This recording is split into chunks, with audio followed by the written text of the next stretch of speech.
Realtree's Midwest Whitetail is brought to you by Cabela's, Easton Arrows, Frigid Forage, Fuse, Grizzly Coolers, Hoyt, Hoyman Tree Saws, Muddy Outdoors, and Realtree.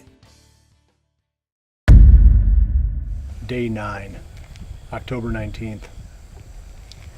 It's about, I don't know if it's 75 degrees, but it's in the low 70s. Nice breeze, kind of a southeasterly breeze this afternoon. And there's only a few places on the farm that really set up well for anything out of the east. And we're going to go into a Redneck Blind down in a valley for this afternoon's hunt. The other spot that sets up good is that area where we were hunting that live 10. But unfortunately, I went there and pulled the card that I had in that camera sitting in the middle of that clover plot, and he wasn't on there. So it's been the last confirmed time when the white 10 was in that area was about 3 weeks ago. You know, the very end of September, 2.5 weeks. I've got a pretty good idea where he went to, because he's always lived in two different areas, either in that spot or across the road. So this afternoon, we're just going to try something different. We're going to do kind of what we've been doing, is check out new spots, try to shoot a couple of does tonight, and by going down into this valley with that blind down there, we can get away, you know, pretty well with even a bit of a swirling wind. We'll go down and give it a try, and you know, if nothing else, it'd be fun to shoot another doe.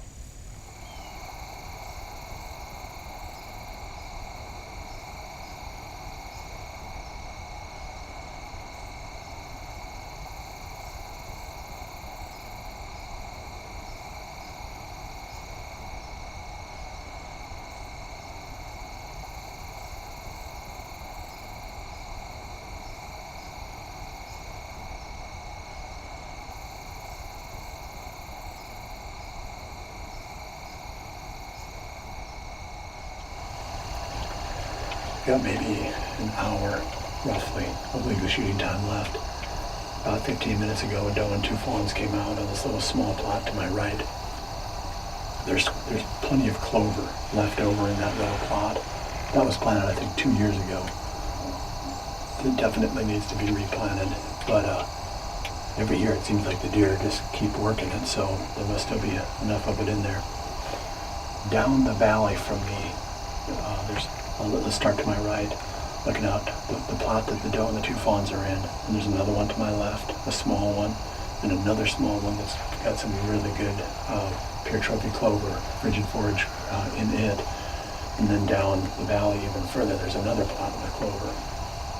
So this whole area here is sort of a vacuum for the deer. I mean, they drop into the valley and just kind of work their way down it as the evening goes on. I expect at some point that doe and those two fawns will come through that crossing right in front of the blind. Otherwise, it's been pretty slow. When we got to the blind, unfortunately, there was a doe and a fawn that were out in the plot, and I didn't see them. And then she saw me, of course, and blew and went up on the bedding ridge and snorted up there for an hour. But you know, that's the thing that people don't realize, is that deer blow at all kinds of stuff. They don't only blow at people. I mean, they blow at coyotes, they blow at bobcats. I saw a doe one time blow for 15 minutes at a cat that was walking by on the edge of the field. So the other deer don't automatically say, oh no, there's a person down there. They don't know what that deer is blowing at. So it doesn't necessarily ruin your hunt. It just kind of puts it in a temporary pause mode. But I mean, we're off pause and we're back to play again now, because we've got doe and two fawns are they're out there relaxed as they can be, feeding away. I'll check back in one more time before the end of the day's session. Just wanted to bring you up to speed on what's been going on here.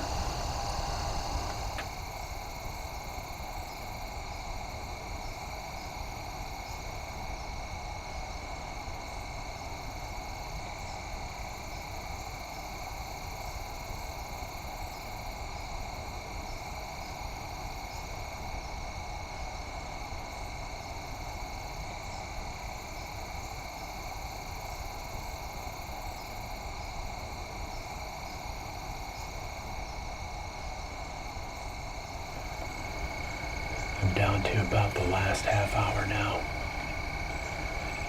And I just had a really close call with the doe.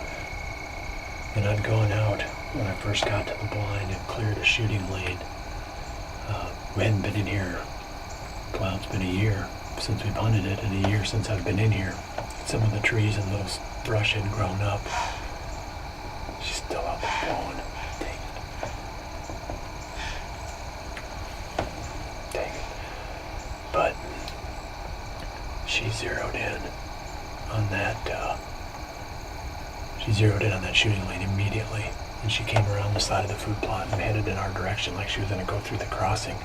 Instead, she just went right straight to the spot where I'd cut that brush out.